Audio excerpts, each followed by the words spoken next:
Eduardo, Sí. ha cambiado la fisonomía productiva de la ciudad, ¿no? Empezamos Totalmente. con una ciudad ferroportuaria en sus comienzos, después más adelante empezaron a surgir algunos talleres protoindustriales, si uno quiere, y después, bueno, ya en el último tiempo, eso de abrirnos al río, estábamos de espaldas al río y de alguna forma adaptarnos al concierto del modelo agroexportador que se fue imponiendo para esta parte de América y principalmente para la Argentina. ¿Cómo analizás ese proceso? La parte de, vos bien decís, ferroportuaria, porque comenzó con el ferrocarril, y estamos hablando ya de 1860, cuando se comienza prácticamente a delinear la comunicación Rosario-Córdoba. Por eso, a través del gobierno nacional, se comienza a ver cómo se podía comunicar las dos urbes, Rosario-Córdoba, Córdoba-Rosario, a través de la vía férrea. Es decir, que Guillermo Wheelwright, norteamericano, el ingeniero, Alan Campbell, que es el que diseña los planos, vienen a Rosario, y nombro a dos que eran los que comandaban. Hubo mucha gente, pero fundamentalmente eran estadounidenses. No eran ingleses, sino eran estadounidenses. William Wheelwright, digamos, uno a veces nombra esto y dice son avenidas, claro, porque después hay calles como Campbell también, en la zona de Barrio Belgrano está Campbell.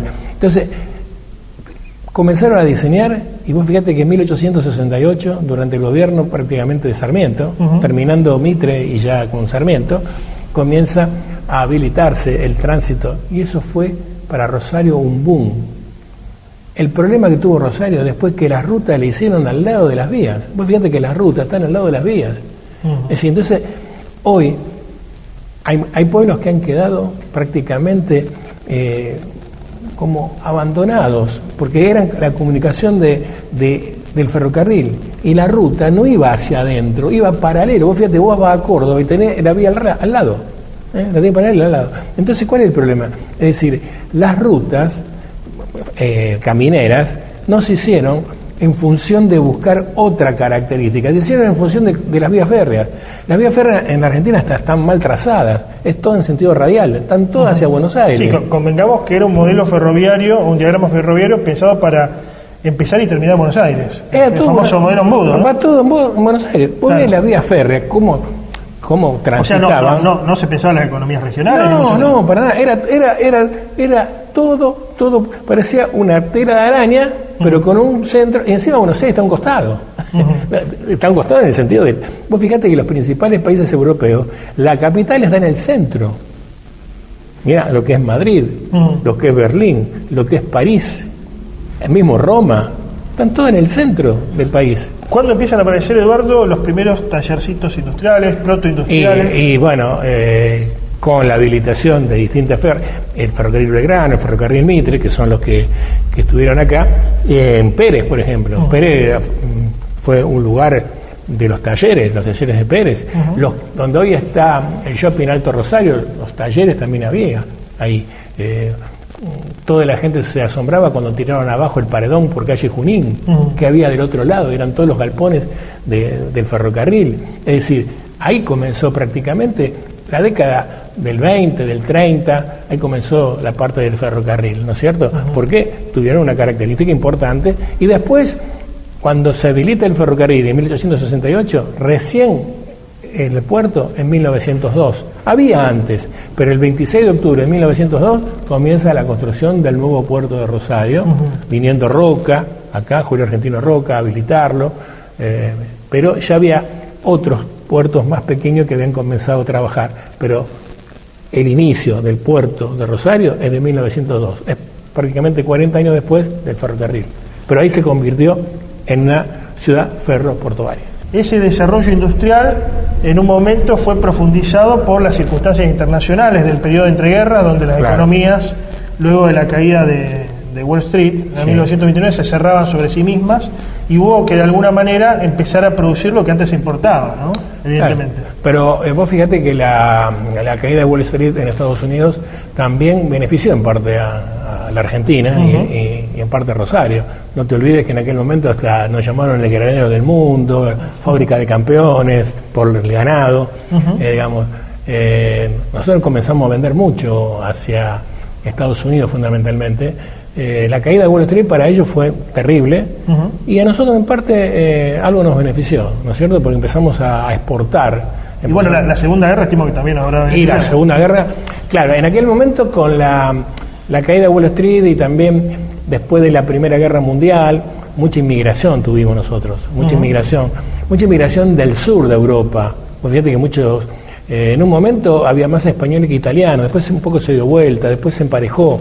Pero no hay que olvidarse que no solamente la cantidad de gente que venía acá a nuestro país y a nuestra ciudad, a nuestra región, no solamente eran italianos y españoles.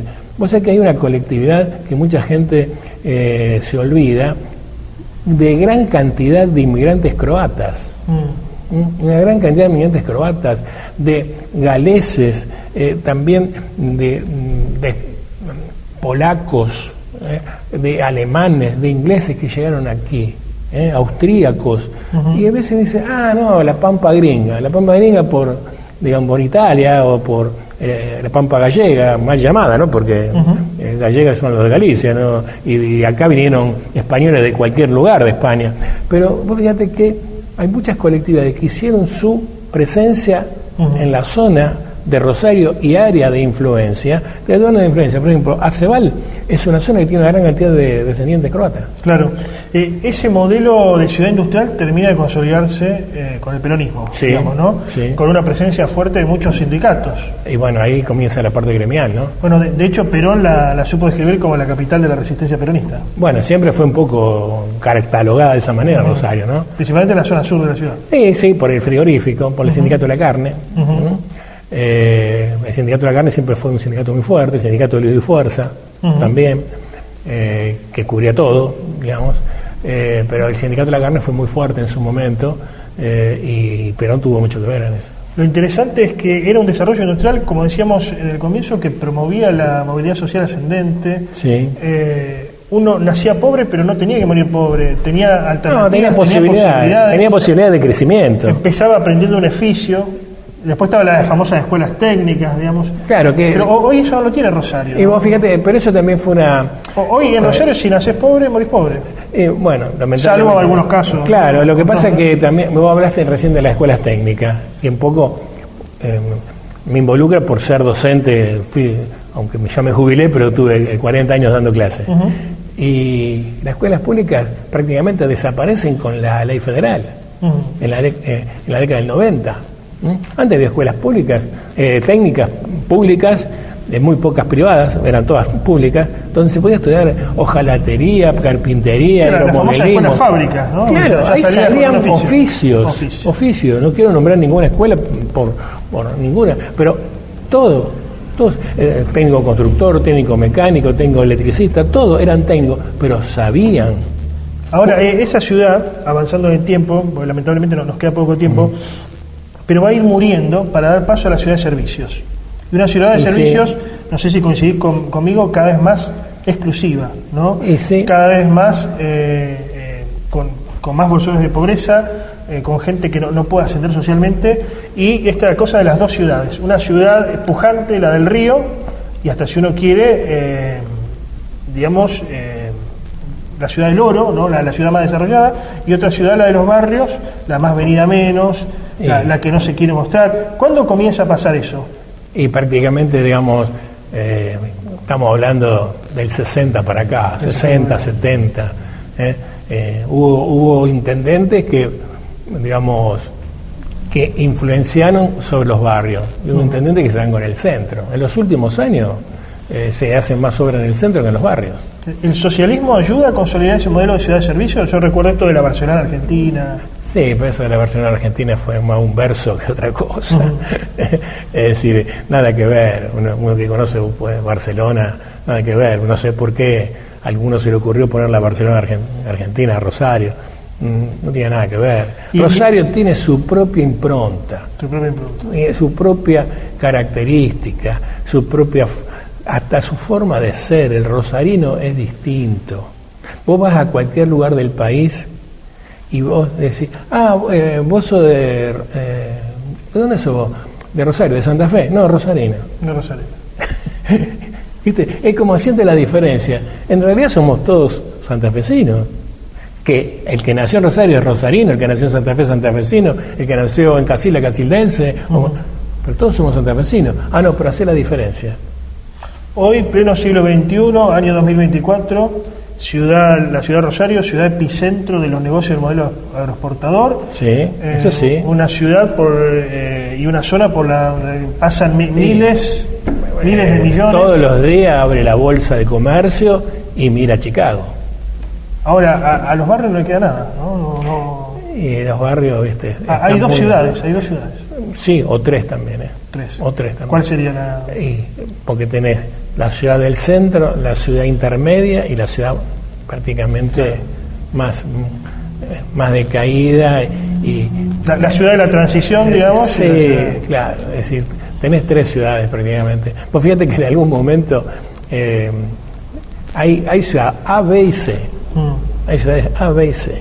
La A es la que está más hacia el centro, la B la que está en forma intermedia y la C la que está más alejada. La que prácticamente va a quedar en la C o va a quedar en la D, lamentablemente. Hablando en términos futbolísticos, ¿pensás que se puede volver a una ciudad con desarrollo inclusivo y equitativo donde todos los sectores de la ciudad tengan posibilidad de tener algún trabajo? Ojalá que sí. Mejor o peor, pero algún trabajo. Ojalá que sí. Digo porque está muy desarrollado el modelo agroexportador, está muy desarrollado la faz portuaria y a lo mejor es como que eso termina impidiendo el progreso del otro. Claro, lo que pasa es que tiene que ver también políticas de parte de políticas públicas. Políticas públicas, a eso tiene que haber políticas que apunten a eso. Mientras que no apunten a eso, sino que apunten al mantenimiento, a ver qué pasa, a poner un parche en una calle o arreglar una vereda, eso no va. Hay que hacerlo. Decía que hay que hacerlo, pero hay que apuntar más arriba, mucho más arriba. Y las últimas gestiones, de cualquier gestiones, porque que hemos gestiones aquí en la Intendencia, dejaban mucho que desear. Han hecho como una especie de digamos, de revoque de algunas cosas y de otras cosas se han ido profundizando. Cosmética. Es una cosmética, sí, es una cosmética, un maquillaje. Algo ya me lo respondiste, pero ¿tenemos la clase dirigente preparada, la élite dirigente como para esto? Porque uno recuerda, las últimas obras de infraestructuras la hizo Santiago Caballero. Sí, Wiener también hizo algo. Wiener hizo algo que por ahí la gente a lo mejor no se acuerda, o la gente más grande, a lo mejor como nosotros puede ser, la descentralización. Eso es muy bueno. La descentralización de que había que hacer un trámite a la municipalidad y había que ir ahí a Buenos Aires y Santa Fe. Hoy, con los 6 distritos que hay, es prácticamente con todos los servicios que se han agregado, eso es muy bueno. Como decimos una cosa, decimos la otra también. Lo de Caballero fue bueno, porque eso de Caballero fue como una transición, ¿no es cierto? No te olvides que Usandizaga hizo muchas cosas, después renuncia, después suma Caballero, después vino toda una transición, todo socialismo, ¿no? Porque Caballero, Wiener 2 veces, Lichi 2 veces, Fein 2 veces, ahora, digamos, Hapkin 2 veces también, Entonces venimos con una política bastante parecida en los últimos años. Te pregunté por la ley dirigente en cuanto a lo político, ahora la burguesía en cuanto a lo económico, la gente que conduce el proceso de desarrollo económico, ¿está preparada como para volver a esa ciudad de desarrollo equitativo? O a lo mejor no le interesa, no sé. Porque además hay que decir que es una ciudad con mucha influencia del poder financiero. Sí, yo creo que le interesa. Lo que pasa es que también muchas veces en que, digamos, al empresario le interesa lo de él. Claro. Piensa solamente en sus propios intereses. En sus propios intereses. Y entonces cuando lo llaman a lo mejor la intendencia o algún poder político, primero piensa en a ver cuál es la tajada que puedo sacar. Y eso es difícil. Bueno, pensemos más en lo colectivo entonces. Sí. Eduardo Guidabría, muchas gracias. No, gracias a vos, ha sido un placer estar con vos aquí y cuando quieras podés convocarme.